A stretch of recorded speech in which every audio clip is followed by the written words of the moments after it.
Well, I'm going to go back down memory lane again with two of my new youngest guests, as once again we revisit my baseball cards.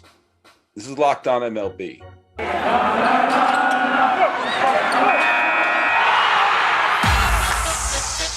You are Locked On MLB, your daily MLB podcast, part of the Locked On Podcast Network, your team every day. Hello, baseball fans. Welcome to Locked On MLB, part of the Locked On Podcast Network, where it's your team every day. This is the daily podcast. We talk about all of Major League Baseball. I'm your host, Paul Francis Sullivan. Please call me Sully. Today's episode is your first listen. And thanks so much for making your first listen, as we're available on all your free podcasting platforms. Why not make your second listen be Locked On Bets with your boy Q, an expert analysis from Lee Sterling. Follow us on Twitter at Locked On MLB Pods. Same handle for Instagram. I'm your pal Sully. I'm at Sully Baseball on Twitter, Sully Baseball Podcast on Instagram. Well, a few weeks ago, I played part of my conversation that I had with Mateo and Mikel, who have my old baseball cards. I gave them my baseball cards. They're two young baseball fans. One's 11, one's 9. One wants to be a player for the San Francisco Giants. One wants to open up a baseball card store in the Silicon Valley. Now, I'll have to tell you, if you listen to the previous time they were on, I was trying to wrap up the show, and Mateo and Mikel kept talking and talking and talking. And an interesting thing happened. While we were continuing to talk and I wrapped up the show, we continued talking. And along the way, we basically recorded a second episode. And saying that it's the lockout, there's not a lot of new news coming about, and I still want to post some shows here. I thought you'd have some fun listening to us basically doing a game. We improvised a game with my baseball cards, and I thought it was kind of fun. So enjoy more of my interactions with my old baseball cards and my new friends, Mateo and Mikel. Okay, what was that you were about to say, buddy? So,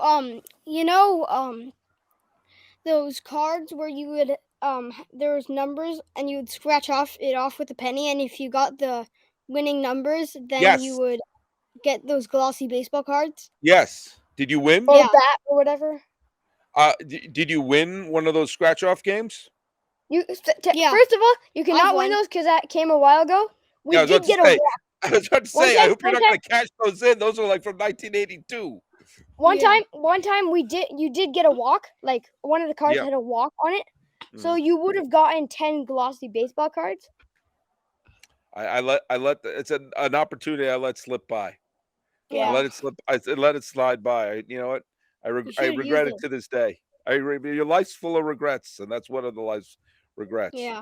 Yeah. But if we do this again, let's go through. It's fine about, find a few cards that really kind of stuck out that you really dug, and we can go through them, and then maybe I'll do a name that card. Like you hold up a card and you cover the dude's name and say, who's this card? Oh, that could be fun. Yeah. So, but it's got to be from my collection here. Okay. It got to be from my collection. I'm not going to know it from the more recent one, but what we got. Oh, it's Dennis Eckersley. That's in 1990. It's so obvious. That's an obvious one. Yeah, come on. His name is on the picture. Yeah, but even then, there's a picture of me. I'm 11 with Dennis Eckersley when he was with the Red Sox. I can show you that. But yeah, Eckersley's been pitching forever. Yeah, come on. Yeah. Throw me something a little harder than that. Here's a trivia question. Okay, Which two Red Sox players from the 1975 team played in 4 different 4 different decades? Well, one of them was Carlton Fisk. Yeah. So give me 2 players from the 75 played in 4 different decades. Fisk was one. Yeah, they're both catchers. That's helpful. Oh, they wasn't Bob Montgomery. Bob Montgomery he only played in 3 decades. Who's this? Wait, hold on. I can't quite see. The glare is bad. Let me see. Is that hold it closer to the camera. I can't even see the team. Well, that's Ryan. That's Nolan Ryan. Yeah. I'm gonna get a hard one now. Fisk is one. I don't know the other one.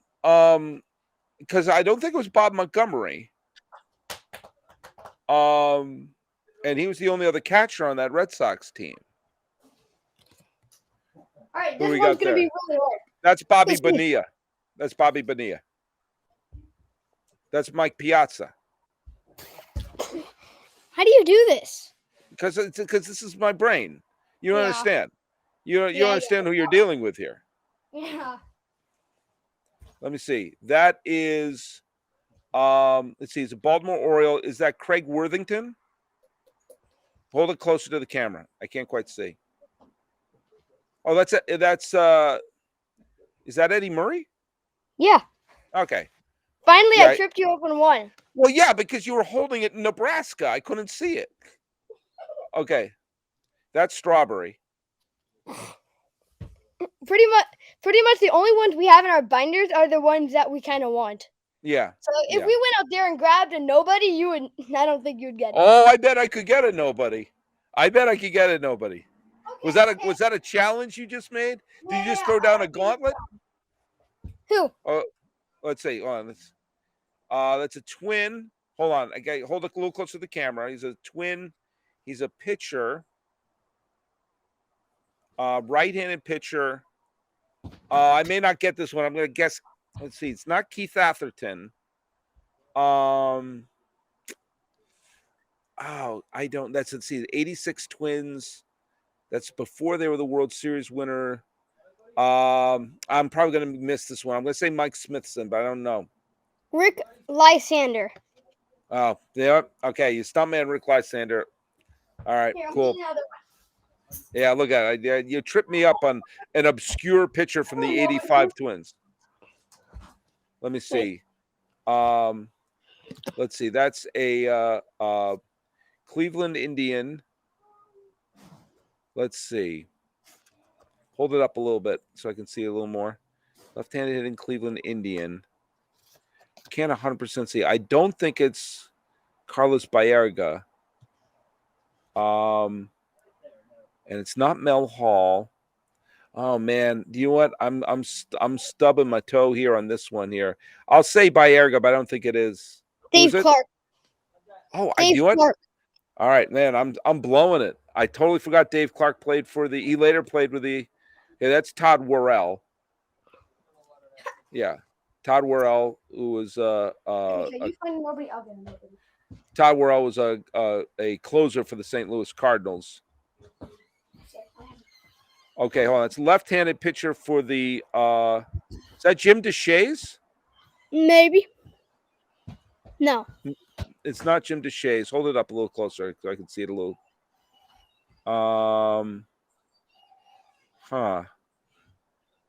Man, I can't quite see it.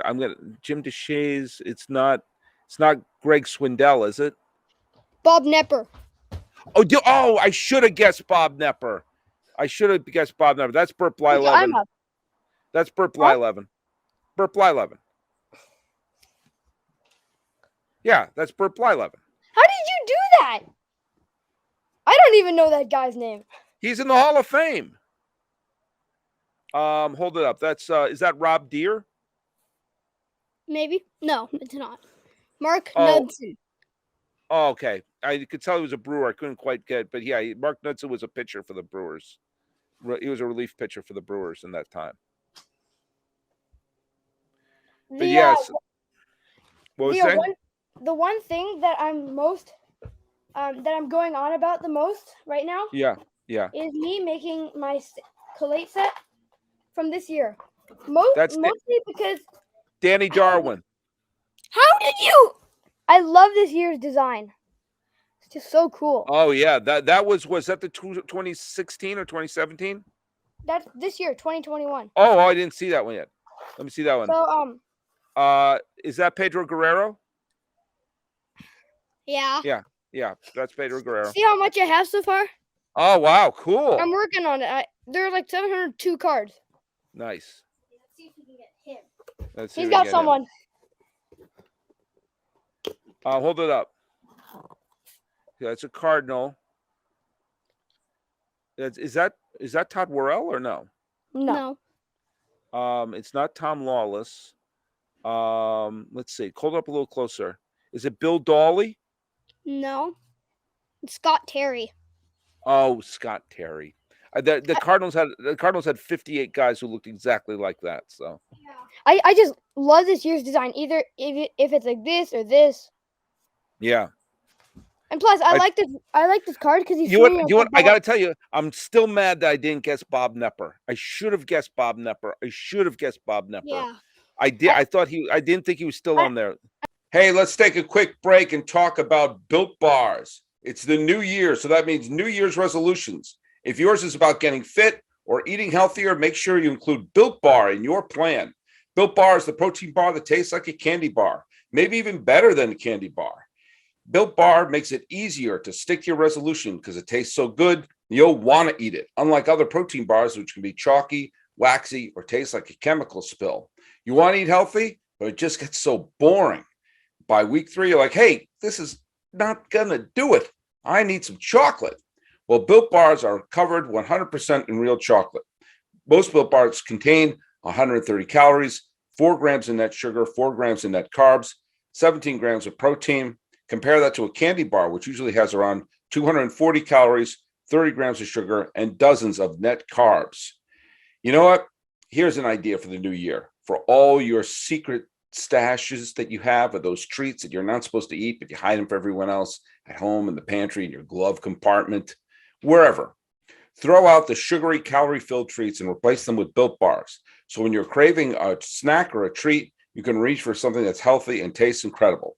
There are so many great flavors to choose from: coconut almond, peanut butter brownie, raspberry cookies and cream, salted caramel mint brownie, and many more. In fact, Built Bar is coming out with new limited time flavors, so check out Built.com often to see what's new. Go to Built.com, use promo code LOCK15 to get 15% off your order. Use promo code LOCK15 for 15% off at Built.com. All right, let's get back to my baseball cards. Is that Tim Flannery? No, it's Robbie Alomar. You were right the first time. Oh, that was Tim Flannery. Yep. Yeah. Who went on to be a Giants coach. This guy is so good. I get. Let me Okay. show you. Let me see. Hold on. So the A's, right-handed pitcher. Oh, that's Rich Gossage. Yeah. Hall of Famer. Yeah. Yep. He played an hour and a half for the A's. Yeah. What do we got there? That's hold on. I can't quite see. This one's easy. Well, I can't see it. It's easy once I see it. Oh, that's McGuire. Yeah, he cheated. He how can you hit 70 home runs in a season? Well, you know what? I'm on steroids too, so I can't really throw stones. Give me another one. What else we got? Okay, Let's give me one more. Give me one more. Oh, that's Ricky Henderson. Come on, challenge me. Okay, here's a challenge. This guy doesn't even have his name on here for front. Well, hold up to the screen. I can see.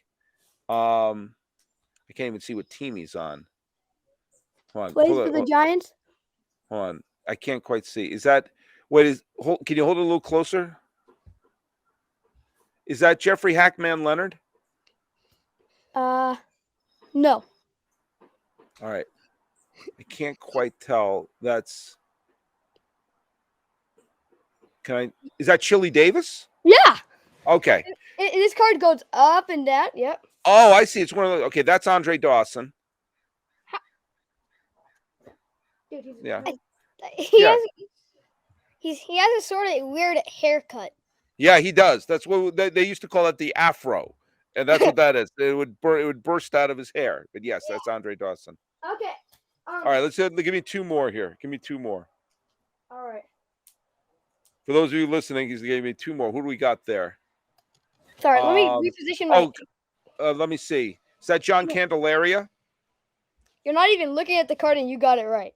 Yeah, I did. I saw it because Judd. There was a traded series where he was with the Dodgers. Let's see. That's Reggie Jackson. I thought you would be. You were right, but I thought you would. What? You I thought thought what? you would. I didn't really know he played on the A's, so I thought you would be. Reggie Jackson played the majority of his career with the A's, but Really? he finished. He went back to finish his last year, but he played about 10 years with the A's before going to the Orioles and the Yankees. The But Orioles yeah, he played 1 year with the Orioles. Okay, who do we got there? and and like And the Angels. yeah, Okay, like 5 that's Angels. let's see. That is I can't quite see. That is is that an Oriole? Oh no, it's a Red Sox. Who the heck is that on the Red Sox? Hold on. Who the heck is that? Ever You gotta heard of hold a it. guy, ever heard Is of a that guy named Tony Pena? yeah. Oh wait, I can't quite is that Tony Pena? Oh, I do you know what? Yeah, I love Tony Pena. He was a catcher. I just couldn't I'm sorry, I couldn't quite see the card right. It's Yeah, alright. that's Tony Okay, Pena was a catcher for the Cardinals and final one. Pirates and Red Sox. Final one. So, Final one. Final Final one. one. Okay, give me last Close one. your eyes, All right. and Eyes are you're gonna closed. open them for 1 second right now. Okay. Close your eyes. All right. Who do you think of that? Well, these are that's Will Clark. 9 of them.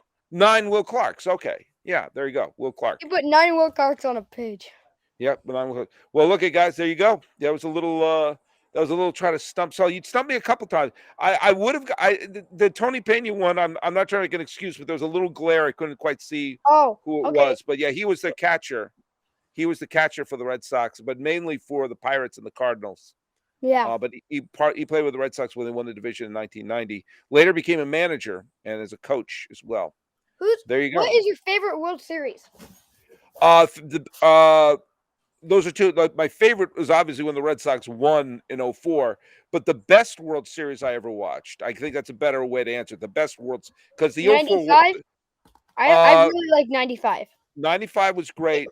I love the 91 World Series between sorry. Atlanta 91 between Atlanta and Minnesota was so many of the games went to extra innings, were walk-off games, and both teams had finished in last place the year before, so they were both kind of Cinderella stories. And it went down to the last 2 games were extra inning games, and it was so exciting. And I did not have a dog in that fight. I was not a Twins fan. I was not a Braves fan. So I could just watch it and enjoy. I was rooting for the Twins because I liked Kirby Puckett. But there was that was of all the World Series I ever watched, I thought that was the most exciting. What about 75? I was too young to see it. I was 3 years No. old. I know, but what do you think about that World Series? Oh, it was an amazing World Series. It was an incredible World Series. I think the greatest post. Is that Bonds? There's Bonds. We watched the highlights. Yeah, the 72 postseason Game was 6 to Game 6. We watched Game 6 highlights. Yeah, Game 6 was great. Games 2, 3, 4, 6, and 7 were all one-run games. Yeah, my favorite part of Game 6. Remember? Go! Yep. Go! You know what? There's a couple of amazing parts in that game. Is that the 3-run home run to tie the game by Bernie Carbo was pretty amazing because he was down to 2 strikes and he looked completely overwhelmed. And then he lofted one to center field. But the Red Sox loaded the bases with nobody out in the bottom of the 9th and couldn't score because George Foster threw out Denny Doyle at home plate. Did you know that game has a record for most pitchers in one game? Like I bet that's been broken with the way they've been doing pitching staffs now. Yeah, Sully. Yeah, that's me. Yes, Mikel. It was sort of sickening when that guy just hit his head on the back of the wall. Oh, Freddie Lynn, yeah. Yeah, Freddie but Lynn. You remember when Dwight Evans robbed that home run and threw it back and pegged the dude on second? Yeah, and who was all right? He caught the ball by Morgan, which looked like it was going to be a home run. He caught it. He threw it back into the infield to Yastrzemski, who then got it to either Burleson or Doyle. I don't remember who was covering. Here's a little trivia for you. Who was the runner who thought it was gone and it had cleared second base and was running back and was doubled up? Do you know who the Reds runner was? I bet you don't, but you'll recognize the name. It was Ken Griffey Sr. Oh, yeah. It was Ken Griffey Sr. He played in that was game. the one. Griffey was a star for the Reds, Yeah. and He was a star for everybody. And the announcer, Joe Garagiola, said Griffey didn't know what happened as Evans made that catch. Yeah. But yeah, that was I was too young to remember. Although I remember Fred Lynn and Carlton Fisk and Dwight Evans. They were all players on the teams that I grew up watching, but I was only 3 years old in 1975.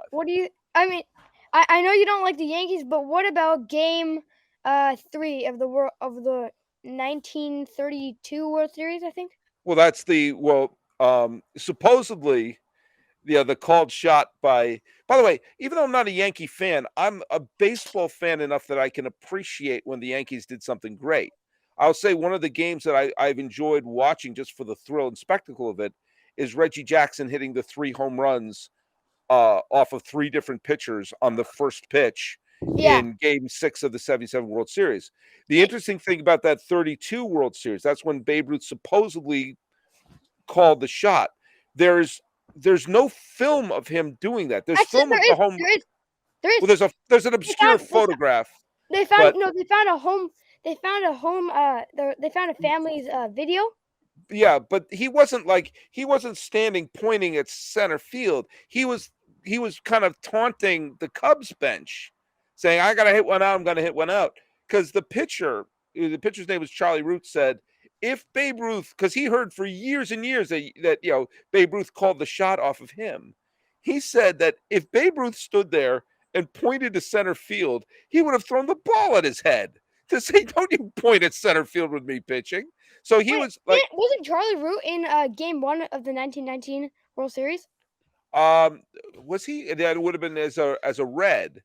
I know Root was a good pitcher for the Cubs for many years. Off the top of my head, I don't remember if he was a member of the Reds or not, but I can always go to baseballreference.com, the single greatest website in the history of the planet Earth, to double check that. But I know Charlie Root had a great career with the Cubs. Taking a quick break to talk about BetOnline. BetOnline would like to wish you a happy new betting year as we continue our march to the playoffs and beyond. BetOnline remains the #1 spot for all the best sports wagering for 2022. New year and a new updated desktop and mobile website. Sign up today to receive your 50% welcome bonus on your first deposit. Just use our promo code LOCKEDON to get started. From football, basketball, hockey, boxing, UFC, and let's hope baseball, right down to your favorite Las Vegas casino games. Don't wait to take advantage of all the amazing offers for 2022. BetOnline is the fastest and easiest way to wager on all your favorite sports. BetOnline is where the game starts. Thanks so much for making Locked On MLB your first listen. And let's get back to my baseball cards. He's Sully. That's me. Yeah, so mostly every single day. So for Christmas, Mateo here, he got 6 wiffle balls. Mm-hmm. And because we play baseball in our backyard. Super hardcore. Literally, we've been going 18 innings. There's Oh, only yeah. been like 20 hits. Nice. And Okay, nothing. I got Charlie Root. He played for 17 years, and 16 of them with the Cubs and 1 with the St. Louis Browns. So he did not play in the 1919 World Series. I thought I recognized his name from that. No, he was not. He was a Cub pitcher for a long, long time and had a nice career with the Cubs. Yeah, he did not do that. But yeah, as I said, my favorite World Series I ever saw live was the 91. The 9/11 World Series between Arizona and the Yankees was pretty amazing. Yeah. And the even though we found out that the pool in center field. Yeah. Although it is really hot out there. And what could be better than watching a game in a pool with a basketball hoop and a ball? That's pretty rad. That is pretty rad. I got to admit, that would be pretty awesome. That's one thing. If you go to a game in Oakland, they won't have a swimming pool out there. They barely have seats, but it's still, again, I got to recommend you go to a game in Oakland because the fans there get so into the game They love their A's so much. They're waving flags. They're honking horns. They're beating the drums. It's a really cool environment to go to a game there. It's really fun. But yeah. What about what's your favorite World Series that you've seen live? I haven't actually seen any World Series live. No, Okay, well, we watched the 2021 World Series. That's the only there one. you go. Yeah. So I guess that probably is the pole position right now. But by default. by default, yeah. Although I watched the highlights for Game 6 of the 75 series. Like I said, Yeah. that was a good game. Yeah. Do you watch some of the highlights? What was that? my favorite game of this year with the Giants was Mhm. the NL West game against the Padres. They crushed them. That was pretty Remember good. Logan Webb just coming up on the second hit and slamming into left field? Mm-hmm. And that dude pitched like 8.5 innings. One of my favorite games with the Giants, I watched it with my dad. My dad and I went to one of the games of the 2014 World Series between the Giants and the Royals.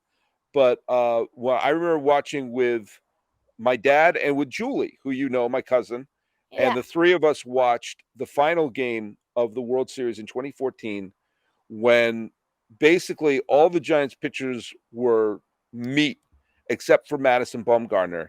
And Bochy brought Bumgarner in like the fourth or fifth inning, and he was like on no rest. He had thrown a complete game in game 5. Okay, he had like 1 day's rest or 2 days rest, but he brought him out in the fifth and basically just pitched him the rest of the series.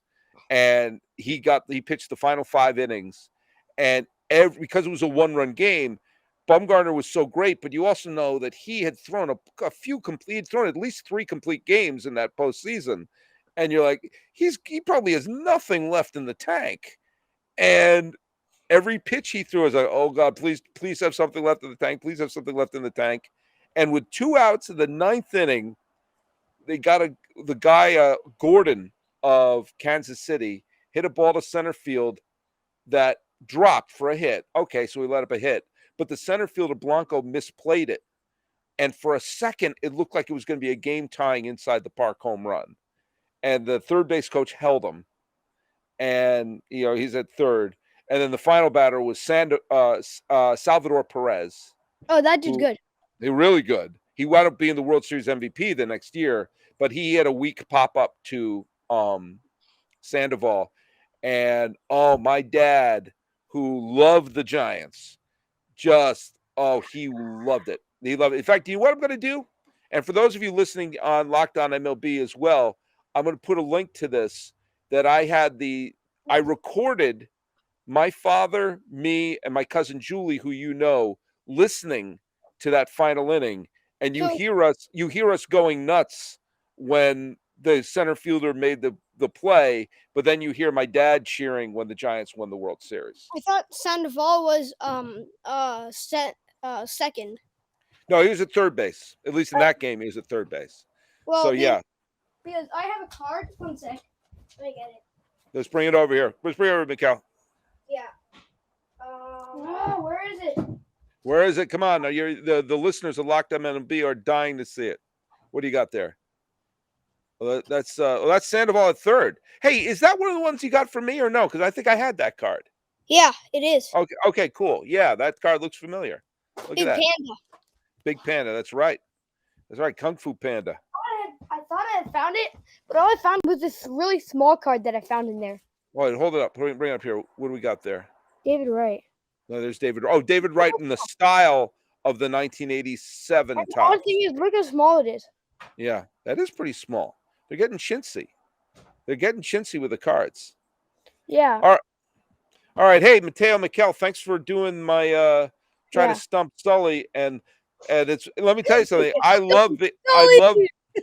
I love being able to reminisce with 2 guys about my age about the 1932 World Series. As we're sitting back, remember. What do you think about? Do you know what? I'll tell you. You guys seem to dig obscure stuff. I'll tell you one of my favorite obscure figures in baseball history is a guy named Red Oldham. You don't know who he is. If you knew who Red Oldham was, I would automatically pay your way through law school. Red Oldham was an obscure pitcher for Detroit who Ty Cobb got into a fist fight with him as his teammate during a game. I don't remember why. Spent a bunch of years in the minor leagues and was put on the roster. He was in the minor leagues for most of 1925 and was put on the roster by the Pirates when they went to the World Series. And the Pirates were down 3-1 in the World Series to Washington. They're the Washington Senators with the team then. And somehow the Pirates tied the series and took the lead going into the 9th inning of Game 7 when it was pouring rain. They should have called the game in the pouring rain. And they took the lead. And this obscure guy named Red Oldham, who had not pitched a game, an inning, the entire World Series, was the only pitcher the Pirates had left. And so he came out to pitch the 9th inning, and he had to face 3 future Hall of Famers, Joe Cronin, Al Simmons, and Goose Goslin. Ouch. Oh, no, Bucky Harris, Goose Goslin, and I think that's who it was, and Joe Cronin. Or either way, 3 future Hall of Famers he had to face. And he got all 3 of them out and got the save for Game 7 of the World Series and clinched the World Series. And then the next year was back in the minor leagues and his career was over. But like for one brief moment when he was like, we got no one left to pitch, Red, go in there and save Game 7 of the World Series. If we're talking about save, Mariano Rivera is my guy. Oh, Rivera's the best. But this guy was the reverse Mariano Rivera. This guy had no saves going into it. So that's I love guys like that. And the other guy that something like that happened to was Mike Montgomery, who was I think I've heard of him. He pitched for the Seattle Mariners, and midway through the 2016 season, the Cubs picked him up to be, another arm in the bullpen. Yeah, and when Game 7 of the World Series went into extra innings and they ran through their pitchers, Mike Montgomery came out with 2 outs in the bottom of the 10th and the tying run on base. And he got the one batter he faced out and got the save in the World Series. That was his first save, his first professional save. He had 0 saves in the minor leagues, 0 saves in the major leagues. His first save was Game 7 of the World Series. Wow. So that is like a real way to get a save. I would have retired right then and there. And I'm out. Yeah. Check, please. That's the end of my career. Yeah. That's how I'm going to walk right off the mound. Bye. Bye. Done. I've got nothing in the tank. I got nothing left. Done. I'm done. All right, you guys. Hey, thanks for you'll get. Ask me a question. Ask me whatever you want. Why did Ty Cobb and the dude get in a fight when they were on different teams? No, they were on the same team. Oh. I think that Ty Cobb was mad at him for not being aggressive. I think Ty Cobb, we know about Ty Cobb probably wanted him to stab someone or something. I think he wanted to probably throw at a batter or something, and he wouldn't. And he thought he was too soft. I don't remember the exact details. It was something along those lines. Ty Cobb is like a total Well, his personality was terrible, but his playing was great. Yeah, and I think some of his personality was terrible was all from one person's account. And there's been stuff written about him that said like, hey, he actually wasn't as bad as that book made it. Like, look, by our standards, he'd probably be a monster. But I think that I have a hard time determining what I think because there have been some things written about him said, yes, he was this horrific person. But there's also been enough written that made me think maybe some of that was overblown. Maybe some of that was, kind of, sensationalized. I don't know the answer. I've never met Ty Cobb. I've never dug up his body and talked to him. So I don't 100% know. Talking about pitchers? Yeah. Sandy Koufax. Yep. By the way, we're recording this a few days before we go on. This is actually Sandy Koufax's birthday that we're recording this on. Talk about someone who walked away when things were great. He was at the top of his game. He was still the best pitcher in baseball. But he let go because he didn't want them to keep injecting the stuff in his elbow. Right. Even though it was legal. He wanted to live a healthy life. Right. He was a great thing to do. Yep, he was he was having cortisone injections, and he was also having some contract disputes with the Dodgers. but he also was like, I don't know what cortisone is going to do to my body for the long term. Because they And didn't know what it did. yeah, and he had his final game he ever pitched was in the World Series. Now, it happened to be a World Series that the Dodgers lost, but he wound up pitching. He was the clinching pitcher of two different World Series, 63 and 65. He threw 5 shutouts. Yeah. Oh, he was an unbelievable 5 no-hitters. 5 no-hitters. Yeah, 5 no-hitters. That's the best thing you can do. Yeah, one of them was a perfect game. I'm surprised Ryan was able to beat that record. You and me both. But then again, if Koufax continued to pitch, he probably would have thrown a few more. But yeah, I remember like 20 more. No, at least 2 more. At least 2 more. Yeah. But yeah, that was he walked away when he was still the best pitcher in baseball. And he struck out everybody. Hank Aaron, Willie Mays, everyone. Everybody. You could make it great. He had his peak. His peak was only about 4 or 5 years, but his peak was as good as anybody's peak in the history of baseball. And he was actually going into his prime when he gave up. Yeah, that's why when people think about like what his career already was a Hall of Fame career. But what did you say? What happened to his elbow? Well, he was always look at it. I mean, pitching is terrible for your arm. It's not a natural motion. And especially with the medicine and the training that they had back in the 60s was not nearly as advanced. And he threw really hard. He threw lots of curveballs. He was doing lots of damage to his elbow in the process. Yeah. And he had to get cortisone shots, and he had to ice it. He had to do all sorts of stuff, and he didn't want to do that anymore. He said, "I'm done. I'm done doing that." And he even said in the press conference, there's video of his press conference. And someone said, like, look I'm on painkillers. I'm high all the time. I don't know what cortisone's doing to my arm. I don't want to keep doing this. And someone asked him, what about the loss of money? And he said, well, I hear some people when they lose parts of their body, they'd say, I would give any amount of money to get that use of that arm or leg back. And he said, so maybe that's what I'm doing. But it